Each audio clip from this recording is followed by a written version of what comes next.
নমস্কার, সবাই কেমন আছো? চলে আসলাম আজকে সুন্দরবন দুবলাচর শুটকিপল্লীতে। তো ভাবলাম একটা ভিডিও করে সবার সাথে শেয়ার করি। এই যে আমরা আসলাম এখানে শুটকিপল্লী, শুটকি তৈরি করে। এখানে 5 মাস থাকে এখানে সবাই।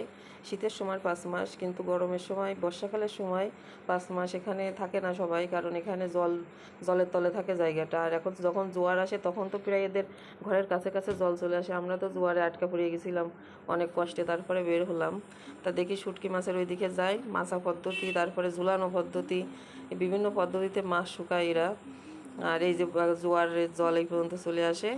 তা এর পাশে একটা বাজার আছে, ছোটোখাটো একটা মন্দির আছে, রাস পূর্ণিমার অনুষ্ঠান হয় এখানে।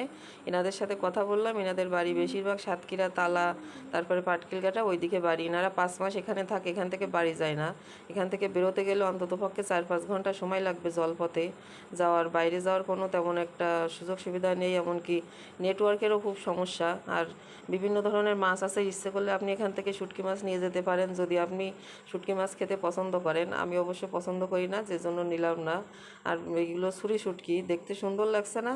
আর ভিডিওটা দেখার জন্য সবাইকে ধন্যবাদ। ভালো লাগলে লাইক করবেন, শেয়ার করে পাশে থাকবেন। সময় হলে মাঝে মধ্যে এখানে ঘুরতে গেলে ভালো লাগবে, জায়গাটা খুবই ভালো এবং সবাই খুব আন্তরিক। এবার আমাদের ফিরতে হবে।